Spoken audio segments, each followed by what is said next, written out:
नमस्कार, मी दीपक पाठक आणि तुम्ही पाहतात आझाद मराठी.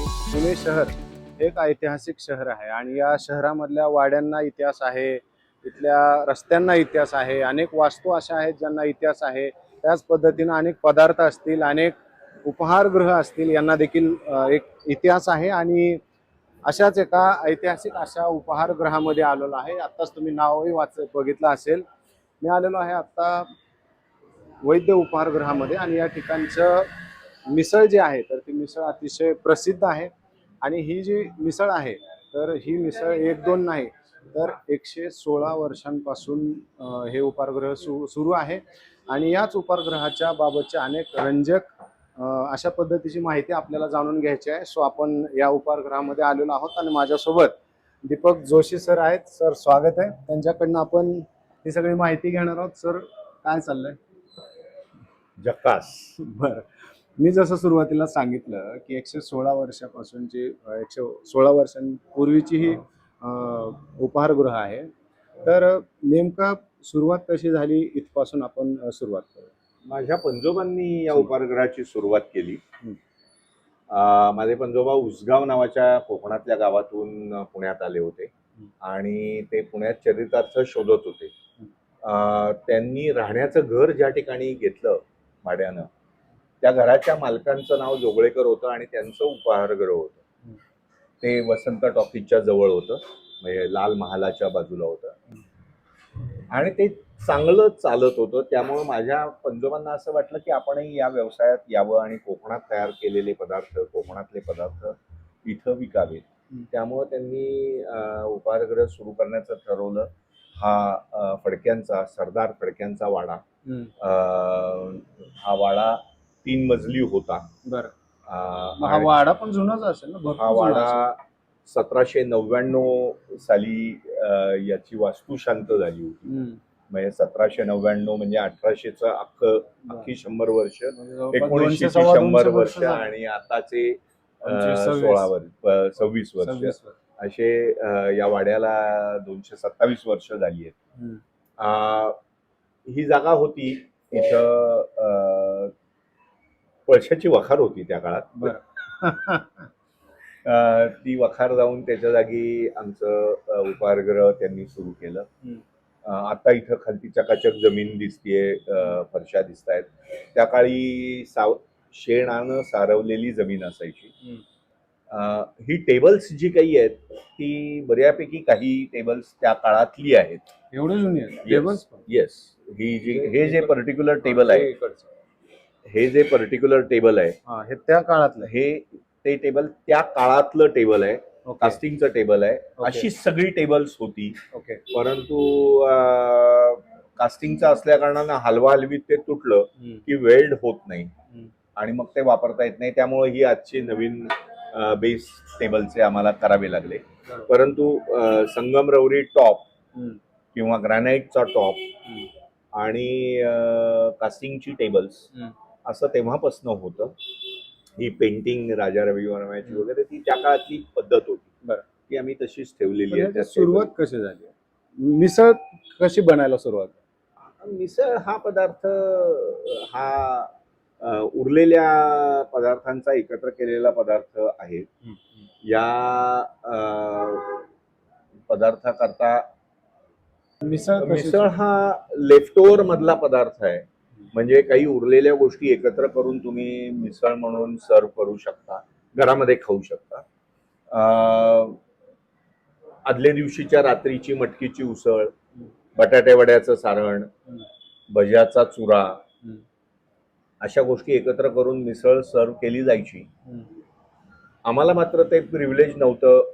म्हणजे आमच्याकडे रात्री उरलेल्या गोष्टी दुसऱ्या दिवशी सकाळी वापरण्याच्या नसायच्या. त्यामुळं आम्ही पहिल्यापासूनच ताजे पोहे, ताजी मटकीची उसळ, ताजी बटाट्याची भाजी आणि एक वेगळ्या प्रकारचा रस्सा की जो कांदा बटाटा, आलं लसूण, हिरवी मिरची, खोबरं, कोथिंबीर घालून केलेला रस्सा, असा आम्ही स्वतः तयार करायला लागलो आणि तो लोकांना आवडायला लागला. कारण त्यामध्ये हेल्दी असायचं ते. आणि ते एकदा पोटभर खाल्लं हम्म. की मग दुपार 2-3 पर्यंत काही लागायचं नाही. हा जो रस्ता आहे आमच्या दुकानच्या पुढचा, हा पुण्याची बाजारपेठ होता त्या काळात. जर तुम्ही या रस्त्याला केअरफुली बघितलं तर सर्वात पहिल्यांदी कुंभारवेस आहे, त्यानंतर तांबटळी आहे, त्यानंतर सुगंधीवाला चौक आहे, त्यानंतर हा जो काही पोर्शन आहे तो सोन्या मारुतीपर्यंत सोनं चांदी आणि मोत्यांचा परिसर आहे. त्यानंतर भोरीआळी आहे, त्यानंतर स्वारगेटच्या दिशेला जसं जसं जाल तसं तसं कापड उद्योग आणि इतर उद्योगही आहेत. सो पुण्याच्या पंचक्रोशीतनं लोक इथं खूप यायचे, आपला माल विकायला यायचे, काही नवीन माल खरेदी करायला यायचे. त्यामुळं आमचं दुकान पहाटे 5 वाजता चालू व्हायचं, कारण माल विकायला आलेले जे शेतकरी असायचे ते परत जाताना मिसळ खाऊन जायचे. बरं. किंवा संध्याकाळी दुपारी खरेदी करता आलेली जी मंडळी असायची ती मंडळी मिसळ खाऊन घरी जायची. त्या काळामध्ये पण पाव तर नव्हते ना सुरुवातीला. सुरुवातीला पाव नव्हते. 1940च्या आसपास आपल्याकडे सुरू झाले. सुरुवातीला पाव नव्हते. त्या काळामध्ये पुरी आम्ही मिसळ बरोबर द्यायचो. किंबहुना मुंबईमध्ये एक उपहारगृह आहे, प्रकाश उपहारगृह नावानं, दादरला. ते लोक आजही मिसळ बरोबर पाव देत नाहीत, पुरी देतात. पुरी मग आपल्याकडे पहिल्यापासून पुरी होती. आपल्याकडे पुरी होती. पुरीची जागा पावानं घेतली. ती साधारणपणे 42-43च्या सुमारास घेतली. ओके. 38 पासून पाव मिळायला लागला होता, परंतु आम्हाला तो चेंज ओव्हर करायला तेवढा वेळ लागला. 42-43 मध्ये पुन्हा विक्री चालू झाली आणि तेव्हापासून मग आम्ही पाव द्यायला लागलो. पाव म्हणजे आम्ही ब्रेडचा स्लाइस देतो आणि तो ब्रेड स्लाइस हा मुंबईकडनं आलेला आहे. ओके. पाव हा गोव्याकडनं आलेला आहे. त्यामुळे तो पुण्यात पोहोचायला खूप वेळ लागला. बरं बरं. आता ह्याच्यामध्ये जर आपण बघितलं असेल, जसं पुढे सुरुवातीच्या मिसळीचा टप्पा सांगितला तुम्ही, त्यानंतर ब्रेड किंवा पाव ऍड होत गेला, तसं फरसाण वगैरे हे ऍड होत कसं गेलं? नाही, आमची जी काही मिसळची रेसिपी आहे त्यामध्ये पोहे, मटकी, बटाट्याची भाजी, त्यावर रस्सा आणि त्यावर शेव आणि चिवडा. ओके. फरसाण असं आम्ही नसतं. ओके. शेव आणि चिवडा असतो. आमच्याकडे शेव चिवडा सुद्धा रोज दररोज फ्रेश तयार होतो. ओके. म्हणजे आता बंद करायची वेळ आलेली आहे. आमच्याकडं उद्या करताचा सकाळचा शेव चिवडा नसणार आहे. ओके. उद्या सकाळी फ्रेश करायचा आणि तो फ्रेशच सर्व करायचा. बरं. आम्ही सर्वच गोष्टी फ्रेश पहिल्यापासून करतो. आणि मिसळ हा पदार्थ असा आहे की त्यामध्ये इनोव्हेशन खूप करायची संधी आहे. बरोबर. म्हणजे तुम्ही शेवेच्या ऐवजी फरसाण घाला, चिवड्याच्या ऐवजी चिरमुऱ्याचा चिवडा घाला, किंवा जाड पोह्याचा, तळलेल्या पोह्याचा चिवडा घाला. तुम्ही मटकीच्या ऐवजी मटारची उसळ घाला, वाटाण्याची उसळ घाला. तुम्ही पोह्याच्या ऐवजी दुसरं काही घालत नाही. लोक पोहेच घालत नाहीत. बरोबर. बरं, मला एक सांगा, आता तुम्ही पण तुमचं स्वतःच तर उपाहारगृह आहे, इथले मिसळ तर फेमस, तुम्ही बाहेर जाता, बाहेरच्या मिसळ टेस्ट करता? हो, मी कुठेही मिसळ खायला मिळत असेल तर मी मिसळच प्रिफर करतो. मला आवडतात सर्व ठिकाणच्या चवी वेगवेगळ्या बघायला आवडतात. तुम्हाला आवडलेले काय उपाहारगृह रिकमेंड करता येतील किंवा जिथं मिसळ मिळतात, क्लास आहे? प्रत्येकाची चव वेगळी आहे. ओके. आणि शेवटी पसंत आपली आपली. मला चॉईस दिला तर मला माझीच मिसळ खायला आवडते. बरं. प्रकाश उपहारगृह आणि आमची मिसळ ही ऑलमोस्ट आयडेंटिकल आहे. ओके. बरं. त्यामुळे मला मुंबईत गेल्यानंतर प्रकाशची मिसळ खायला आवडते. थोड्याफार प्रमाणात बादशाहीची मिसळ, बादशाहीमध्ये मिळणारी मिसळ ही मला आवडते. कारण ते आंबटपणा करता चिंच वापरतात. ओके. लिंबू पिळावं लागत नाही. बरोबर.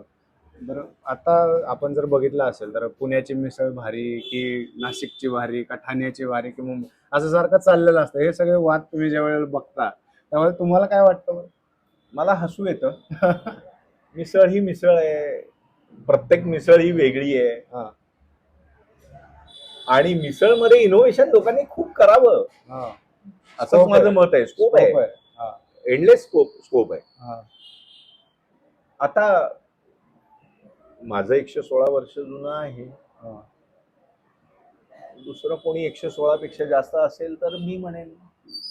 नाही पण हे असं जे चालतं सारखं की नाशिकचीच मस्त आहे आता मिसळ तुम्हाला एक किंवा कोल्हापूरची तिखट मिसळ आहे तर ते खूप फेमस पसंत आहे अपनी असं. अपनी. हा. खूप तिखट कोल्हापूरची मिसळ हम्म. रोज खा हा. सलग 7-8 दिवस, हा. पोट साफ होईल. बरं. तुमची मिसळ खाऊन त्रास नाही होत? माझ्याकडे असे अनेक जण आहेत की जे दररोज ठरलेल्या वेळेस येतात आणि मिसळ खातात हम्म. आणि ते हेल्दी आयुष्य जगतात. बरं.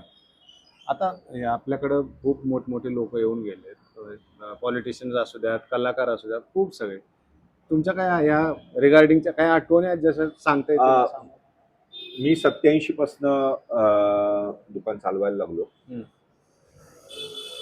विठ्ठलराव गाडगीळ केंद्रीय मंत्री असताना मिसळ खायला यायचे. हम्म. सुरेश कलमाडी मिसळ खायला यायचे. काका वडके नावाचे शिवसेनेचे नेते होते, ते मिसळ खायला यायचे.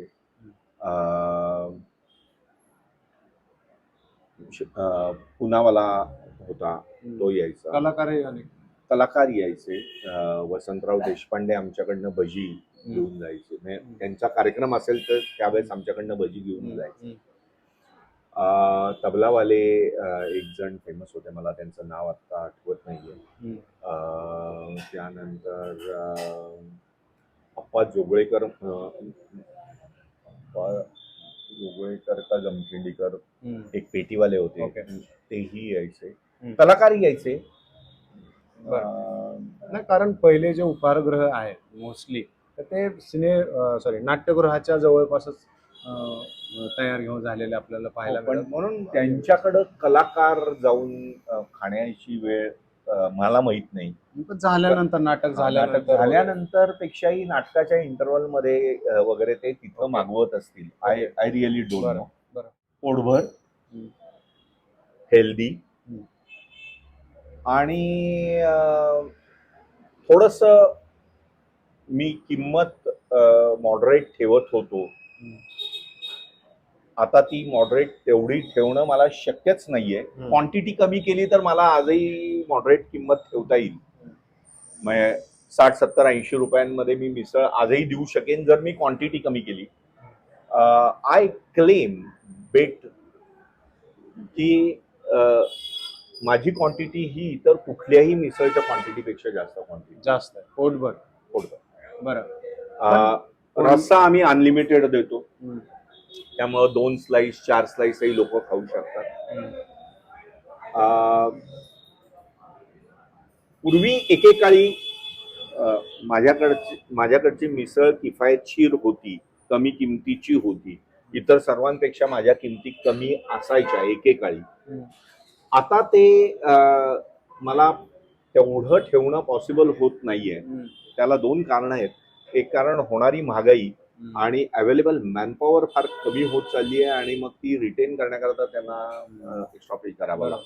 बरं, मला एक काय विचारायचं, आता सुरुवातीला किती किंमत होती मिसळची? 4 आणि 25 पैसे किंमत 25 होती. पैसे किंमत होती विदाऊट विथ 2 पुरी. ओके. मिसळ आणि 2 पुरी. आणि पुरी घेतली नाही तर 20 पैसे. ओके. आता किती? आता 100ची नोट कमी पडते. आता वर्षभर कसा व्यवसाय सुरू आहे? वर्षभराचा जर आपण विचार केला, मला सोशल मीडियाच्या मुळे माझा व्यवसायामध्ये आम्ही जाहिरात करत नाही. बरोबर. स्वतःहून आम्ही जाहिरात करत नाही. पण सोशल मीडियाच्या मुळे लोकांना 116 वर्षांपासून चालू असलेली मिसळ कळली. त्यामुळं लोक लांब लांबहून येतात, विचारून येतात. त्यामुळं माझ्या व्यवसायात थोडीशी वृद्धी आहे असं मी म्हणेन. पण साधारणपणे 70चं दशक आणि 80च्या दशकात माझा जेवढा व्यवसाय होता तेवढा व्यवसाय आता नाहीये.